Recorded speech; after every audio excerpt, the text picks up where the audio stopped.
አኮኩሉ ፋሚሊ የመረጃ የምክርና የአውታረ መረብ መድረክ ነው። ለእናንተ ጠቃሚ የሆኑ መረጃዎችን በጤና፣ በትምህርት፣ በንግድና በተለያዩ የማህበራዊ ጉዳዮች ይዘላችሁ ይቀርባል። ናሽናል ጃብ ፌር ቀጣሪዎችና ተቀጣሪዎች አንድ ላይ የሚገናኙበት ፍለፊት ተገናኝተው የሚወያዩበት መስፈርቱን ያሟሉ ሰራተኞች የሚቀጠሩበት ይሄ ትልቅ ሂደት ነው። በየአመቱ የሚካሄድ ነው። ናሽናል ጃብ ፌር ዘንድሮ የሚካሄደው በዋሽንግተን ዲሲ ነው። አድራሻውን በኮሜንት ውስጥ አስቀምጥላችኋለሁ። ትልቁ ጠቀሜታ ምንድነው? በሳይንስ፣ በቴክኖሎጂ፣ በኮሙኒኬሽን፣ በሌሎችም የስራ ዘርፎች ውስጥ ሰፊ የስራ ዘርፍ ተካቷል። ትልልቅ ካምፓኒዎች፣ ድርጅቶች ይመጣሉ ሊቀጥሩ። እናንተ ግን ስትሄዱ ሬዝሜያችሁን፣ የስራ ልምድ፣ የትምህርታችሁን፣ ሌሎችንም የማህበረሰብ አገልግሎት ኮሚኒቲ ሰርቪስ የሚያሳዩ ጠቃሚ የሚሉትን መረጃዎች ሁሉ ሬዝሜያችሁ ላይ አድርጋችሁ አፕዴት አድርጋችሁ አሻሽላችሁት ነገ ይዛችሁ ትመጣላችሁ። በእርግጥ ማምጣት ያለባችሁ በሶፍት ካፒ በፍላሽ ድራይቭ ሊሆን ይችላል። እንዲሁም ደግሞ በወረቀት ማምጣታችሁን እንዳትረሱ።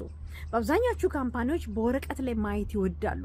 እዛው ነው ደግሞ ኢንተርቪው የሚያደርጓችሁ። ሌላው ጠቃሚ ነገር እዛ ቁጭ ብለው የሚጠብቋችሁ ደግሞ ይሄንን ሙያ ስራን ለማዳበር የሚሰሩ መንግስታዊ ድርጅቶች ናቸው። የእናንተ ሬዝሜ ያዩና በዚህ መልኩ ብታሻሽለው በዚህ መልኩ ደግሞ ኢንተርቪው ብታረግ አለመጠይቅ ብታደርግ ስራ ይሳካልሃል ብለው ይመክሯችኋል፣ ይመሯችኋል። ይሄ ትልቅ ልምድ ነው። እኔ በሄድኩባቸው የስራ ቀጣሪዎችና ተቀጣሪዎች ሂደት ውስጥ ወይም ኮንፈረንሶች ውስጥ ፍለፊት ቀጣሪዎችን ማግኘት ቀላል ነው። ግን በሌላ ጊዜ ድረገጻቸው ላይ ስታመለክቱ፣ ስትደውሉ፣ ኢሜል ስትልኩ ዋና ቀጣሪዎችን ማግኘት በጣም ከባድ ነው። ከስንት አንዴ ነው የሚገኙላችሁ። ጭራሽ አይመልሱላችሁም አንዳንዴ፣ ምክንያቱም አመልካቾቹ ብዙ ስለሆኑ። በዚህ ኢቨንት ላይ ግን መንግስታዊና መንግስታዊ ያልሆኑ ድርጅቶች በሚገኙበት ላይ እዛው ፍለፊት ቁጭ ብለው እያወሯችሁ መስፈርቱን ታሟላላችሁ ወይም አታሟሉ፣ ለማሟላት ደግሞ ማሻሻያ ማድረግ ያለባችሁ ይሄ ነው ብለው ይነግሯቸዋል። ይሄ ትልቅ ጠቃሚ ነው። ሌላው የሚጠቅማችሁ ምን እንደሆነ ታውቃላችሁ? ኔትወርኪንግ፣ ከሰዎች ጋር መነጋገር፣ መግባባት፣ መረጃ መለዋወጥ። አንድ ሰው ያወቃችሁት ሌላ ሰው ይዞላችሁ ይመጣል። አንድ ቦታ ያወቃችሁት ሌሎች ድርጅቶችን ይዞ ይመጣል። ይሄ ለእናንተ ጠቃሚ ነው ለወደፊትና ናሽናል ጃብ ፌር ነገ ኤፕሪል 30 በዋሽንግተን ዲሲ ከጠዋቱ ከ9 ሰዓት ኤኤም እስከ 5 ፒኤም ድረስ ይካሄዳልና ይሄ እንዳመልጣችሁ ኮሜንት ውስጥ አስቀምጥላችኋለሁ ሊንኩን።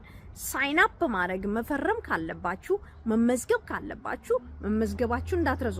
በነገራችን ላይ ቀጣሪዎችን መምጣት ትችላላችሁ። እዛ ላይ ተመዝግባችሁ ክፍያ አለው። ቀጣሪዎች ድርጅቶች ሄዳችሁ ኢንተርቪው ማድረግ ትችላላችሁ። ሬዝሜ መቀበል ትችላላችሁ። ወይም ደግሞ መተው ድርጅታችሁን እንዲጎበኙና ይወዱት እንደሆነ አይወዱት እንደሆነ ብዙ ጊዜ ይቆዩ እንደሆነ አይቆዩም እንደሆነ ለመገምገም ጥሩ እድል ይሆናቸዋል። ዝንጥ ብለን መረጃዎቻችንን ይዘን ሱፍ ለብሰን ራሳችንን አስተካክለን መሄድ አለብን። ውጫችንም ልምዳችንም ወረቀት ላይ ያለ ሁሉ ነገር ነው የሚታየውና መልካም እድል።